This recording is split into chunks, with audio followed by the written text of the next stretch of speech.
Isso. Muito bem, então, agora gravando. Agora no play. E a minha área de pesquisa e atuação, então, em relação a dinâmicas familiares, né? Então, tudo que compõe uma dinâmica familiar, né? Os acordos, regras, mitos, legados, aspectos transgeracionais, aspectos culturais também que eu gosto muito de estudar e trabalhar. Então, e na Viver, eu consigo, né, me jogar para esta área que eu gosto muito, que é a psicologia sistêmica, né, ou terapia familiar, ou ainda terapia sistêmica familiar, tá? E hoje me deram um presente que foi falar sobre o construcionismo social, né, um tema que eu simplesmente amo falar sobre. E é claro que a gente vai fazer algumas reflexões juntos, vou trazer algumas experiências para vocês, né? Então, eu tenho alguns slides, acho que são 5 ou 6, mas eu também quero escutar vocês, assim, pensando sobre esse tema. E um dos aspectos estruturantes do construcionismo social, né, que é a parte do livro que eu vou abordar hoje, é pensar sobre a realidade, tá? O que é a realidade, né? Como que ela se apresenta para nós? E para o construcionismo social, sempre produzimos uma construção de realidade, ou seja, a minha realidade, a minha lente de olhar para este contexto é diferente da Silene, da Andréia, da Heloísa e assim por diante. Então, cada um de nós vai ter um olhar sobre a realidade, tá? Então, já começamos por aí. Se vocês quiserem fazer aí nas anotações de vocês uma anotação importante sobre o construcionismo, é a palavra realidades, né? Pode ser no plural ou no singular, não tem problema. Mas não a realidade como algo que está para a gente. Então, eu olho para este fenômeno e ele está assim para mim. Não, como algo que eu construo. Então, eu construo uma perspectiva daquela realidade, né? E é isso que o construcionismo faz, né, nas suas diferentes abordagens, é pensar como que pessoas, teorias, fenômenos, grupos, populações olham para uma realidade. E aí eu trouxe aqui para me ajudar nessa explicação deste conceito dois atores importantes para esta aula. Eu fiz um empréstimo da estante de livros do meu marido, que são estes dois bonequinhos aqui, ó. Tá? E aí, eu gostaria de saber de vocês, né? Eles têm uma pequena interação, eles mexem a cabecinha assim. Eu gostaria de saber de vocês, quando vocês olham, né, para isso, vou sair da tela. Quando vocês olham só para esses bonequinhos aqui, o que é que vocês estão vendo, assim? Quando vocês olham, que palavras ou que experiências vêm na cabeça de vocês? Podem ligar o microfone para falar, eu gostaria de escutá-las. Me remete que são personagens de um filme da Star Wars. Ótimo, muito bem. Andressa, e o que este filme fala sobre você?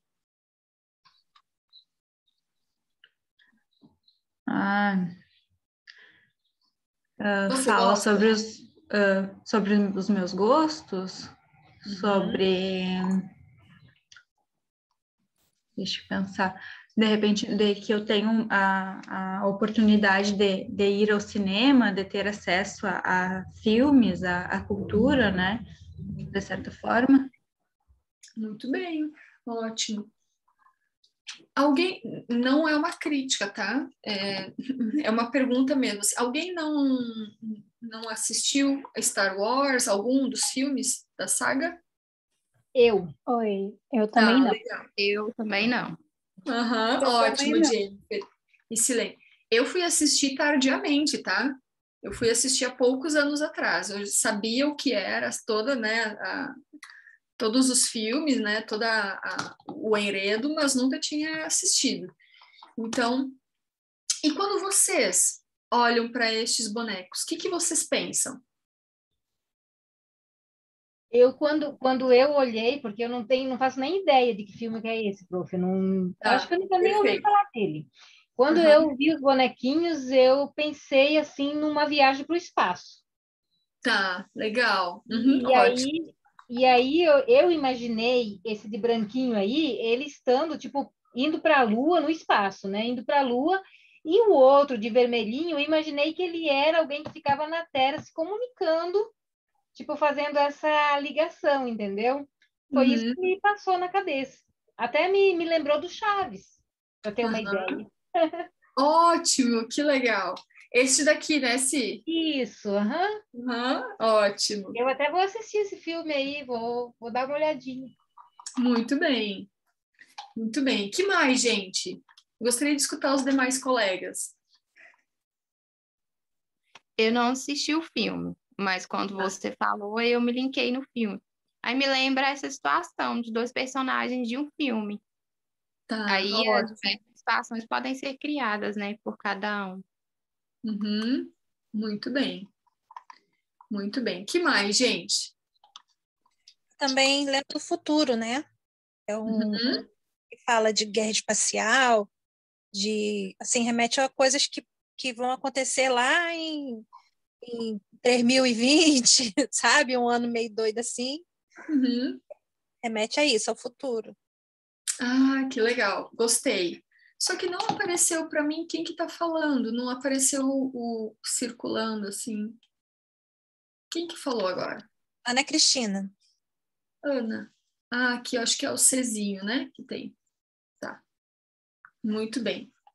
Ana, ótimo. E você acha que ter vivido uma pandemia, como a gente está vivendo desde 2020, contaminou o seu olhar para olhar para esses personagens?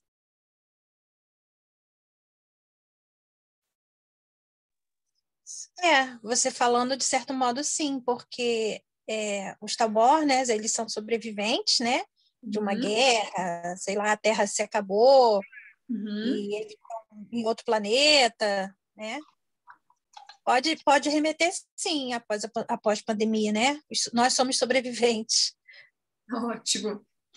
Muito bem. Muito bem, gente. Quando eu estava pensando em trazer um objeto para o nosso grupo, para pensar, né, essas diferentes impressões que a gente pode fazer sobre algo, eu saí pela casa assim, caramba, o que é que eu vou pegar, né? Podia pegar vários objetos, mas eu escolhi esses dois bonequinhos justamente porque eles falam sobre uma geração, né? De pessoas que conheceram e que se dedicaram a assistir todos os filmes, fala sobre cenários específicos, né? É, e quando a gente olha para eles, como a gente viu agora aqui nessa reflexão, cada um vai falar sobre algo, vai falar a partir da sua experiência. Ah, eu fui no cinema, eu assisti, ou eu assisti o primeiro na minha adolescência, né? Eu lembro que eu assisti esse filme quando tá? Ou então, este soldadinho aqui, ele lembra os soldados da ONU quando usam aquela roupa mais clarinha, ou esse daqui me lembra o Chaves, como a Silene falou.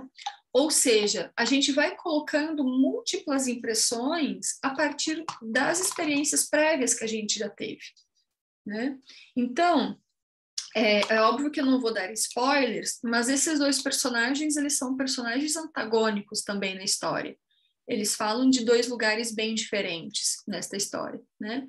Então, e a gente pode pensar esta ideia, esse lugar de realidade a partir dessas reflexões, né? Como que a realidade se apresenta para a gente? tá? Então, eu poderia pegar outra coisa, gente. Poderia pegar essa caneca aqui, ó, e falar para vocês assim, gente, me falem dessa caneca, né? Aí vocês poderiam falar assim, ai, prof, é uma caneca de chá. Daí eu teria assim, não, prof, é uma caneca, porque é uma caneca de café. Não, é uma...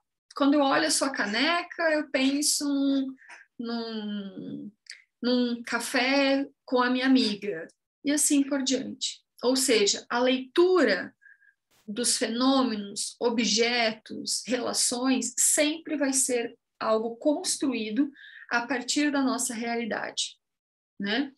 Então, a construção da realidade é aquilo que se apresenta para a gente, né? Então, você já deve ter escutado uma reflexão, uma frase mais ou menos assim, mas esta é a minha realidade, né? Inclusive, fazendo alusão ao centenário do Paulo Freire, ele tinha uma frase bem importante que foi assim, a cabeça pensa conforme onde os pés pisam, tá? E isso está falando de realidades no plural, né? Ou seja, eu vou olhar para os fenômenos, para os objetos, para as minhas relações, a partir destas vivências prévias que eu tive, né? Então, por isso que às vezes a gente pede, por exemplo, como eu fiz aqui, né? Me falem sobre estes dois objetos, né? 2 bonequinhos, tá? Me falem sobre esses 2 objetos, vocês vão trazer a leitura de vocês, que não, neste caso, não está certo ou errado, são leituras a partir de realidades, né? Então, esse é um ponto importante para a gente partir daí para pensar o construcionismo social, né? E aí eu gosto muito desta imagem que está projetada aqui para vocês, porque é justamente isso, assim, a vida nos apresenta múltiplas realidades. E aí, às vezes, acontece que a gente quer dar uma espiadinha, né? O que tem atrás dessa realidade que eu percebo desta forma? Será que é assim para todo mundo ou é assim somente para mim? Certo? Então, aí eu gosto muito dessa imagem porque o que faz, né? É um homem que vai lá e levanta, né, o cenário e tenta olhar o que é que está por trás disso. Ou seja, na minha interpretação eu tenho uma realidade, mas nem sempre vai ser uma realidade permanente para mim. Eu posso olhar por trás dela ou para além dela, né? Que aí é um pouco do que eu vou falar mais no final do encontro, que tem a ver com a psicoterapia. Qual que é a função da psicoterapia ou da psicologia neste contexto de entender múltiplas realidades? Tá? Muito bem. Então, para a gente pensar esta questão de realidades, né? Então, aqui era para ser... desculpa, que está certo. Deixa eu voltar aqui. Eu já estou me antecipando ao próximo slide. Então, o construtivismo, né, ele vai afirmar que a gente percebe o mundo e nos relacionamos com ele baseados na nossa interpretação. Isto é o construtivismo. O construcionismo social, que é uma perspectiva alinhada ao construtivismo, né, salienta que essa interpretação que a gente dá para o contexto, né, é uma interpretação moldada a partir do nosso contexto social. E aí eu trago essa charge bem interessante, né, para a gente pensar. O bichinho que está de fora da água pergunta, né? Tá muito fundo? E o que está na água diz assim, né? Não, bate no meu pescoço, né? Ou seja, 2 realidades diferentes, né? 2 condições, características que colocam cada um deles num lugar diferente. Então, os fenômenos não vão se apresentar de forma diferente. O bichinho que está fora da água, coitadinho, vai sofrer quando entrar na água. Ou ele vai saber nadar, ou ele vai se lascar, né? Então, já o que tem o pescoção grande, né? Para ele está tudo bem, tudo ótimo, né? Porque ele tem uma característica que é é a favor dele, né? Então, o construtivismo, ele é diferente do construcionismo, por quê?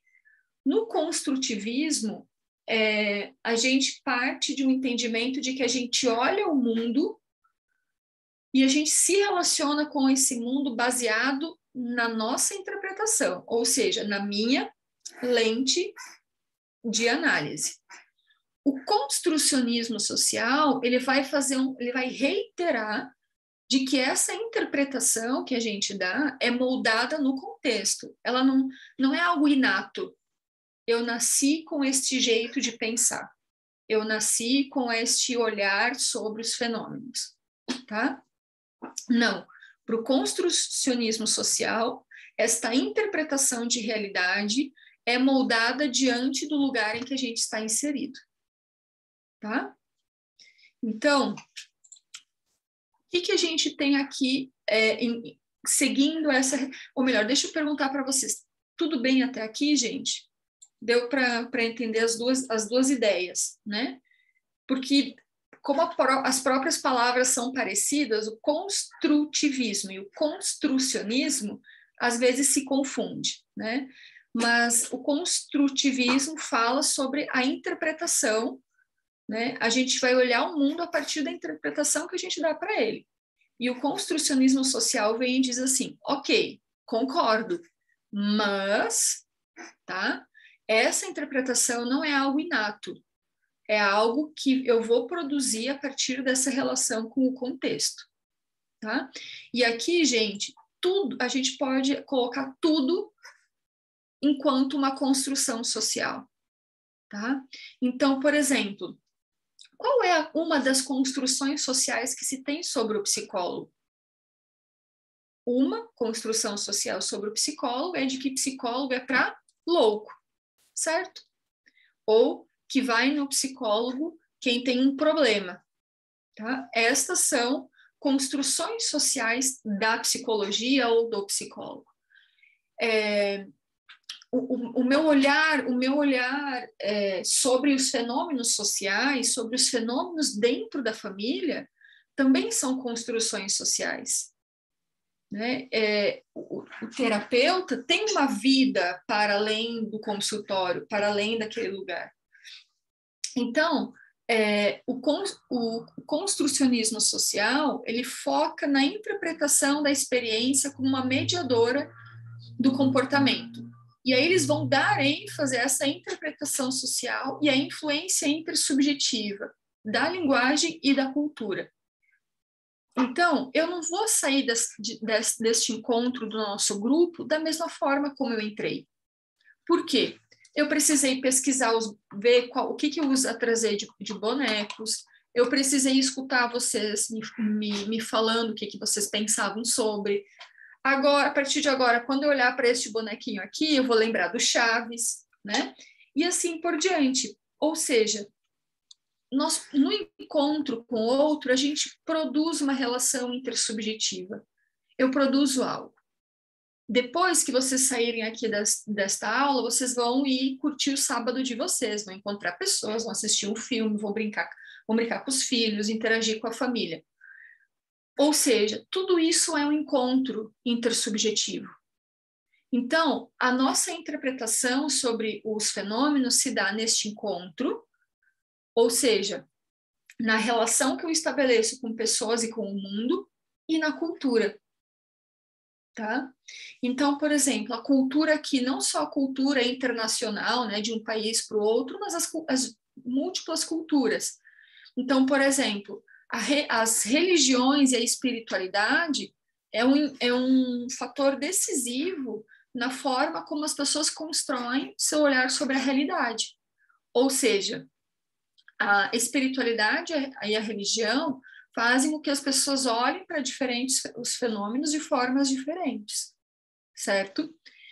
Segundo o construtivismo, as pessoas têm problemas não apenas por causa dessas condições objetivas da vida, mas por causa da interpretação que fazem sobre. Tá? Então, por exemplo, a tristeza, né? num mundo de tanta perfeição, né, das redes sociais, sentir-se triste tem sido algo renegado. Então, não pode se sentir triste.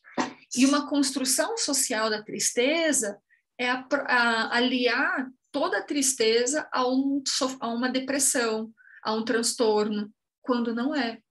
Tristeza é uma emoção humana, assim como a alegria, assim como o amor, é um fenômeno humano. Agora eu estou aqui, estou feliz, satisfeita de estar aqui com você, mas amanhã eu posso, por conta de algo, experimentar uma tristeza. E é um sentimento, entende? Então, como eu olho para a tristeza e como eu a percebo, tem a ver também com uma interpretação disso, né? Então, este é um outro ponto importante.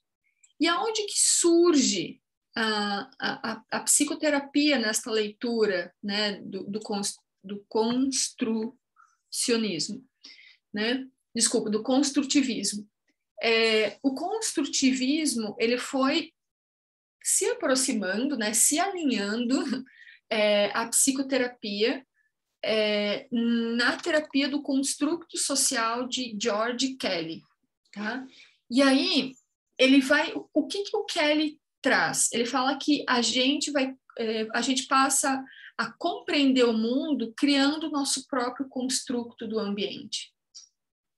Então, eu olho para as minhas relações e eu crio uma interpretação sobre ela. Eu olho para os fenômenos sociais e eu crio uma interpretação sobre ela. Então, nos interessa, enquanto terapeuta, investigar qual é essa realidade, qual é essa interpretação que a pessoa dá para os fenômenos. Aqui eu trouxe várias coisas, eu não, né? O desenho. Trouxe vários pontos aqui, fenômenos humanos, né? Então, medo, tristeza, filhos, raiva, sexo, pânico, luto, pai, mãe, sonho, felicidade, ansiedade. Isso tudo são fenômenos que podem ser vistos, olhados e analisados pela perspectiva da interpretação e da realidade da pessoa. Tá? Então, por isso que aquela pergunta clássica que vocês já devem ter escutado ou até, né, falado, né? O que significa tristeza para você? Ou o que significa o medo para você? Se eu fosse uma terapeuta narrativa, certamente eu perguntaria assim: me conte a história da tristeza na sua vida. Como que a tristeza foi se fazendo presente na sua vida? Tá? Que a gente vai ver na sequência a terapia narrativa, por isso que eu falei dela agora, tá? Então, é sobre isso. Eu não, além de explorar aquele fenômeno para a pessoa, eu preciso entender qual que é a interpretação dela para aquilo, tá? Outro exemplo, casais que chegam até a gente com a demanda de infidelidade conjugal, tá? Antes de qualquer intervenção, qualquer manejo deste fenômeno, eu preciso entender o que significou a infidelidade para eles, tá? Ou ainda para cada um deles, tá? Não é simplesmente, bom, vou fazer o manejo desta história, destes fenômenos, para este casal continuar ou não juntos. Não é só isso. Antes disso, tem um fenômeno anterior, que é o que significou para você ser traída ou traído, tá? Então eu preciso entender qual que é a leitura que a pessoa está fazendo sobre aquilo. Para algumas pessoas, gente, vai ser assim. Para mim, então abre aspas, né? A pessoa pode dizer assim: eu me senti devastada, humilhada, me senti a pior pessoa do mundo quando eu soube da traição. Para outras pessoas vai ser: olha, não posso fazer nada. Ele ou ela, né, disse que errou, eu perdoei, tá tudo bem, segue a vida. Vão ser sentidos diferentes, né? Então, dias atrás na aula, uma aluna falou assim, né, fez um comentário: Ai, prof, eu perguntei, né, para eles sinônimos da palavra infidelidade. Aí eles falaram, uma delas falou assim, péssimo, que coisa péssima, né? E aí eu falei, né, me permita, então, usar este o sinônimo que você usou para entender por que você acha que é péssimo, né? Sendo que para algumas culturas, perspectivas de mundo, isso nem sempre vai ser uma questão, um problema, né? Então, veja, se a gente colocar a nossa leitura, sobrepor a nossa leitura na leitura dos nossos pacientes, a gente está querendo impor à força uma leitura que é nossa, que é minha. Então, eu preciso explorar o significado, o sentido, a história, a interpretação que a pessoa dá para aquilo, certo? Me contem, tá fazendo sentido aí? Gostaria de escutar de vocês. Sim, não? Para mim, sim. Assim. Para mim também faz muito sentido, prof. Uhum. Muito bem.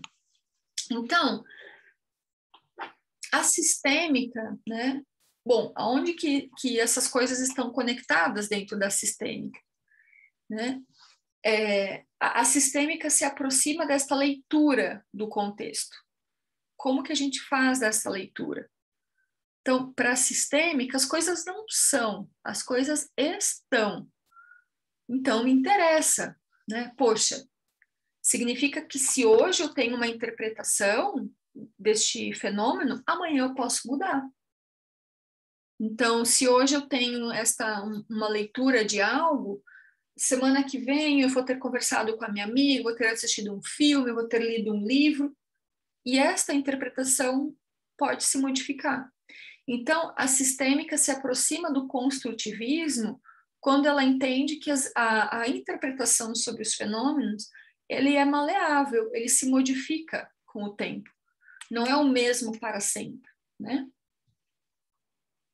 Além disso, para sempre, para a sistêmica, é muito tempo, né? No sentido de que as coisas nem sempre se estendem por um para sempre, né? Ou poderíamos questionar, né? O que é para sempre? Quanto tempo é para sempre? Né? Quanto tempo é para sempre? Bom, isso é assunto para um outro momento, tá? Mas vamos lá. Então, vamos pensar agora a psicoterapia, né? Como que a gente põe isso tudo em prática? Então, a terapia, pela perspectiva do construtivismo, ela se torna um processo de desconstrução, ou seja, ajudar o paciente ou a pessoa a se afastar de uma crença, de uma interpretação que esteja arraigada nela e que não esteja trazendo um benefício para ela, que esteja prejudicando ela de alguma maneira, tá? Friso, tá? Aqui, em hipótese alguma, estou falando de crenças limitantes. Crenças limitantes não é um fenômeno da psicologia. Tá? Nenhuma abordagem da psicologia usa a expressão crença limitante. São crenças, tá? E aqui os autores trazem duas modalidades de psicoterapia para pensar esta contribuição no construcionismo. A primeira é o modelo focado na solução e a segunda é a terapia narrativa, tá? Então, na terapia focada na solução, a gente vira a suposição dos pés à cabeça, de cabeça para baixo, ao avesso, né? Empregando uma leitura e uma compreensão diferente da inicial que a pessoa tinha sobre aquele fenômeno, né? Então, e aqui, né, o autor coloca, a saber, que a melhor maneira de resolver problemas é descobrir o que as pessoas fazem quando não tem problemas. Tá? Então, vejam, a pessoa chega e diz assim, Ana, eu estou com o meu filho adolescente, tá com 17 anos, não gosta de estudar, não fala sobre trabalhar, não quer fazer faculdade, etc e tal, né? E aí a gente define, bom, isso, o que é um problema, né? Então, eu tô com esse problema de dificuldade de orientar o meu filho. Como que eu oriento ele? Como que eu ajudo ele a pensar uma profissão e tudo mais? E aí a gente pode começar explorando, né, esta demanda que vem, perguntando para a pessoa: e quando você não tinha este problema com o seu filho, como que era? Tá? Como que você se relacionava com o seu filho quando isso não era um problema? Quando ele era, então, mais jovem, criança, enfim. Então, este é um ponto, né? Ou o casal que chega e diz assim: Ana, a gente não consegue mais divergir de ideias, que a gente briga. Tá? Vira a Segunda Guerra Mundial quando a gente discorda do que vai comer à noite, por exemplo. Tá? E aí a gente poderia explorar.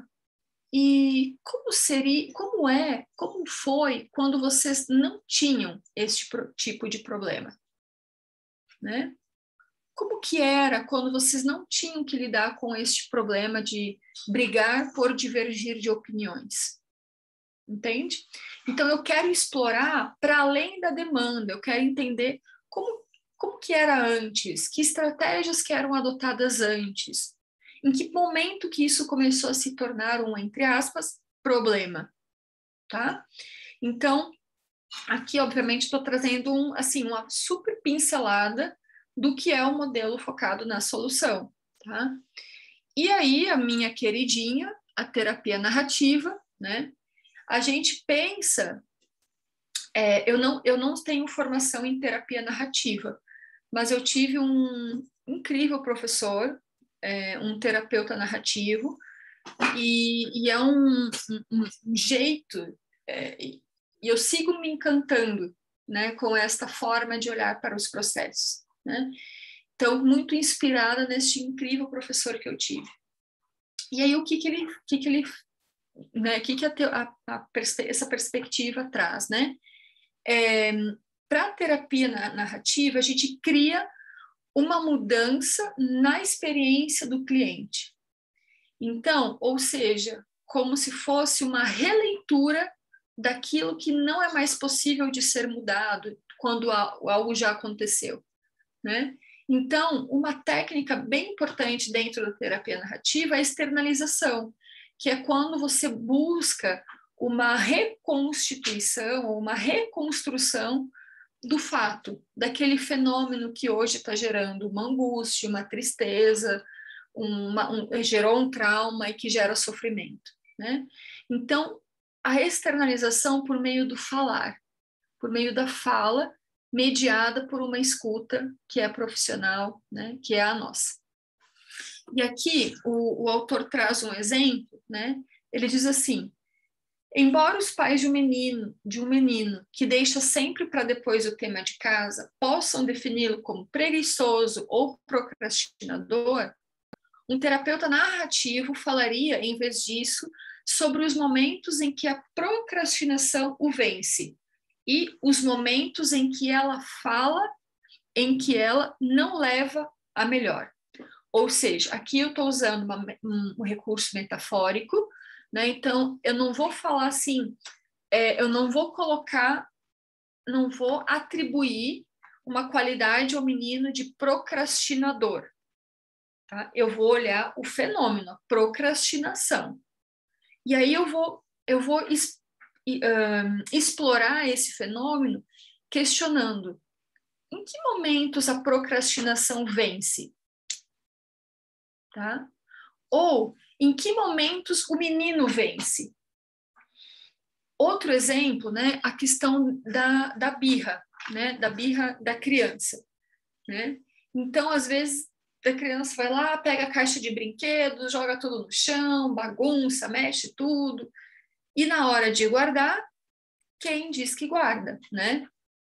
Não quer, fica chorosa, né? Fica irritada, e aí uma leitura possível, né, muito por essa perspectiva narrativa, é pensar, né, o que é que está acontecendo aqui, né? A birra está ganhando força e tamanho, né?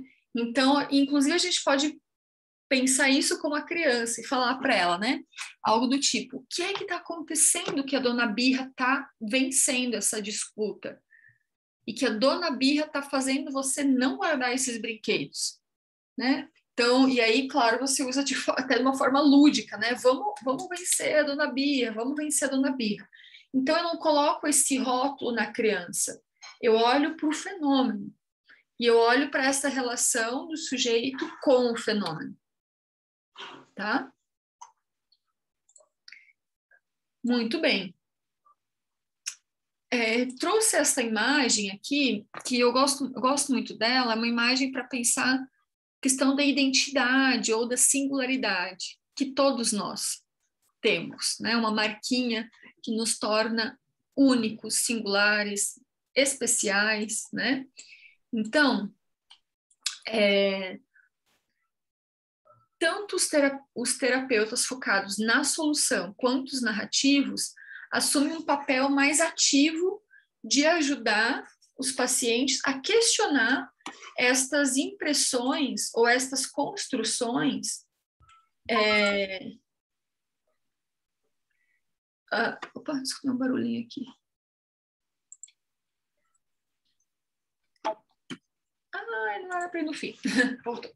Então, tanto os terapeutas narrativos quanto os terapeutas focados na solução assumem um papel ativo ao ajudar o cliente ou o paciente a questionar essa construção autoderrotista, né? Então, eu não vou olhar para o sujeito depressivo, eu vou olhar para a depressão e para a história da depressão, por exemplo, né? Quando foi que a depressão ganhou este espaço grande na vida da pessoa? Como que ela foi ganhando força ao longo da vida da pessoa? Além de eu estar usando o recurso metafórico, eu dou a possibilidade para a pessoa criar uma leitura e uma releitura sobre isso, tá? Ambas teorias, elas vão usar a premissa de que a gente desenvolve a nossa ideia sobre o mundo ao conversar com as pessoas. Então, por exemplo, né, falar sobre temas complexos. Se eu perguntar para você assim, me definam o amor, tá? Tenho certeza que vocês vão dar uma titubeada, né? Deixa eu pensar, não sei, né? Ou seja, falar de amor é algo muito complexo. Ou descrever o amor é algo complexo. Mas a gente pode falar do amor. Falar de quando a gente se sente amado, ou o que eu faço quando eu amo alguém. Mesma coisa para outros fenômenos, tá? Sobre a birra, por exemplo. Quando que a birra aparece? Tá? Como que ela vai ganhando força na criança ou na dinâmica da família? Tá? O que é que enfraquece a birra? Assim por diante, sabe? Então, você desloca a compreensão de uma compreensão determinista para explorar essa interpretação sobre os fenômenos e as realidades. Tá? Então, o Nichols coloca, né?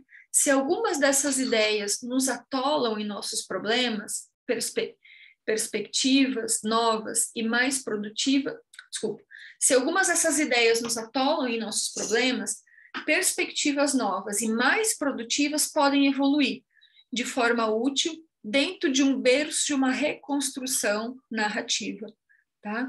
Então, quando a gente pensa em vocês sobre os problemas que vocês têm, tá?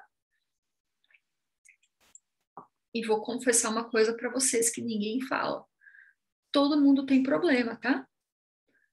Até quem parece que tem a vida perfeita tem um monte de problemas, porque a vida coabitam na vida alegrias, tristezas, felicidades e problemas. Esta é a vida, né? Pode coabitar no mesmo momento, no mesmo instante na vida, coisas que são antagônicas. E todos nós temos nossos problemas. Então, o convite que eu faço a vocês é que se questionar sobre este problema. Quando que ele foi ganhando força? Qual que é a história ou a biografia deste problema? Né? Como que eu aprendi a lidar com esse problema? Quem que me ensinou esta forma de lidar com este problema? Será que eu posso aprender um novo jeito de lidar com esse problema? Tá? Então, estas seriam perguntas que a gente faria para explorar este suposto problema que a gente tem, ou, no caso do nosso paciente, o paciente.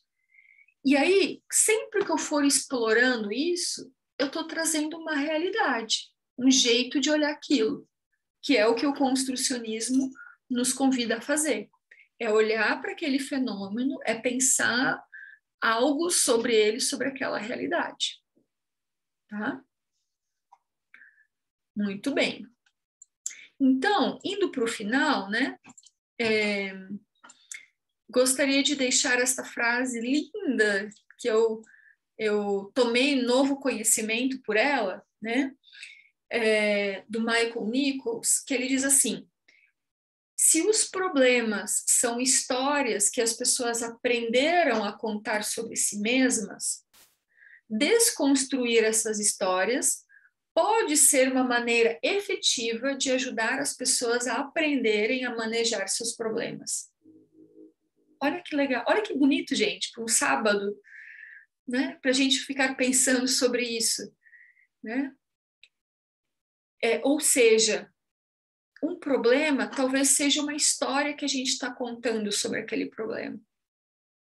E aí, manejar esse problema talvez seja a gente desconstruir essas histórias ou contar novas histórias sobre esse problema, para além daquela que eu já sei, para além daquela interpretação que eu já está pronto para mim, já está na ponta da língua, tá?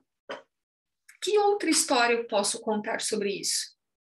E aí, para o Michael Nichols, na medida que a gente conta uma nova história sobre aquilo, eu estou me aproximando a manejar aquele problema, né?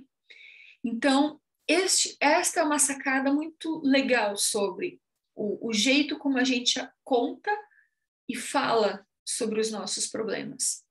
Conta, fala, pensa e interpreta, né? Aqui eu estou usando a palavra problema para ser fiel ao que o autor está trazendo, tá? Mas pode ser uma demanda, pode ser uma reflexão, pode ser uma dúvida, uma decisão, né? Pensar, dar novas leituras, novas interpretações para decisões que precisamos tomar, né? Todo dia a gente toma uma decisão importante ou decisiva na nossa vida. Então é sobre isso. Muito bem. E aí, gente? Fez sentido para vocês? A Rose chegou atrasada. Eu estou pegando o pé da Rose. Cheguei agora há pouco, não consegui entrar antes. Eu estou pegando o pé da Rose porque eu tenho uma certa intimidade com ela. A gente se permite isso. Sim, verdade. Mas Você muito boa até então. Rose. Ai, perdi mesmo. Que legal. Eu tive 2 ajudantes na aula de hoje. Ai, que amor. Se ficar gravado, depois eu assisto. Os meus 2 estagiários. Ah, entendi. Muito bem. Gente, fez algum sentido para vocês essas reflexões de pensar sobre realidades, perspectivas, né, do construcionismo social? Conectou alguma coisa aí dentro de vocês? Sim, não. Opção A, sim. Opção B. Que bom. Assim fica bem mais fácil, né, prof? Para responder. Né?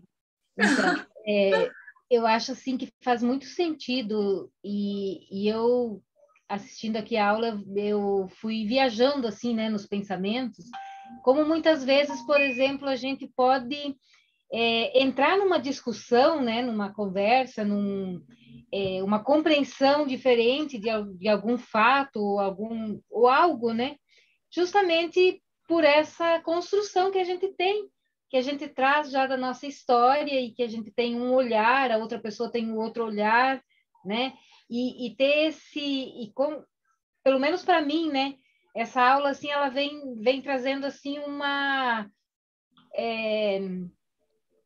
como é que eu poderia dizer, uma atitude realmente de acolher e ouvir, né? Aquela construção que o outro tem também, né? Isso. Eu achei muito interessante a imagem ali da pessoa erguendo, né, para olhar aquele mundo, né? E é exatamente assim, é a partir do jeito que a gente vê essa imagem, achei muito legal essa imagem, né? Que é exatamente isso, né? Alguém que está em outro ponto, ele vai ter outra visão, né? Uhum. Então, depende do ponto que a gente está e depende de quanto que a gente já construiu para que a gente também tenha um olhar nas coisas. E achei, assim, muito incrível. Eu tinha lido o texto e eu não tinha conseguido ter toda essa interpretação que a prof trouxe. Foi maravilhoso. Vou dar outro exemplo só para a gente fechar, tá? Um outro objeto que eu ia trazer para vocês é esse daqui, ó. Um pote de canetas, tá? Imaginem vocês que estaríamos numa sala de aula, presencialmente, sem máscara, num futuro possível, né? Olhando cara a cara, tá? Tomando um cafezinho, e eu colocaria este objeto no meio da sala, certo? E nós estaríamos em roda ao redor deste porta-canetas. Cada uma de nós iria ver canetas de cores diferentes. Porque agora, por exemplo, vocês estão vendo uma caneta azul, uma preta, uma lapiseira, né? Mas eu estou vendo, então eu perguntaria assim, ó, Silene, o que você está vendo? Me descreve aí, Si, por favor. Então, eu vejo um pedaço de um pote, né? Com um lápis, uma caneta preta, uma azul, uma amarela, um outro canetão preto também, com a pontinha branca, e uma tampa de caneta vermelha. Uhum. E, Tá. é isso que tem dentro desse pote, eu tenho certeza. Uhum. E eu ia falar assim, negativo, Silene. Não, não é isso. Não, eu estou vendo aqui uma caneta verde, uma amarela, uma branca. Como assim? Eu não estou vendo isso. Porque a Silene está vendo isso, mas eu estou vendo isso daqui, ó.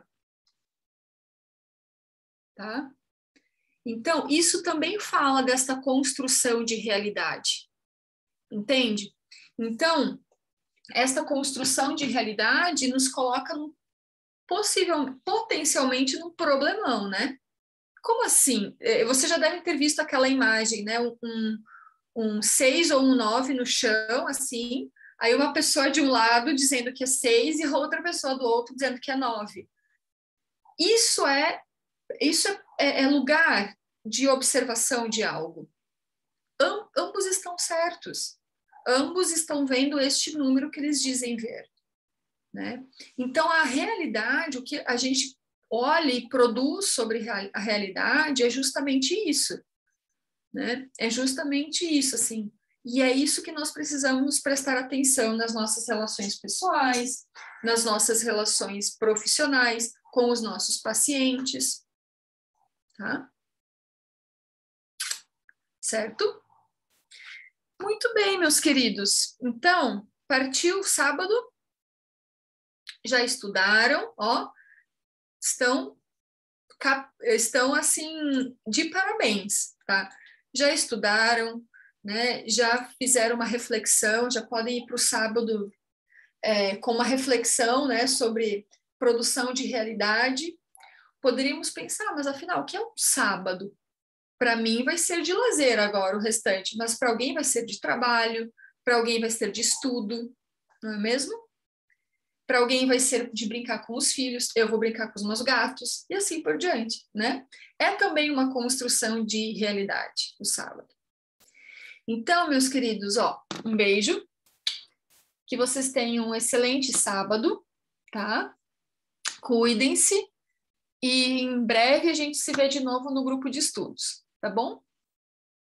Tchauzinho. Beijo, até mais. Até mais. Tchau, tchau. Prazer em conhecer quem não conheci. Até mais.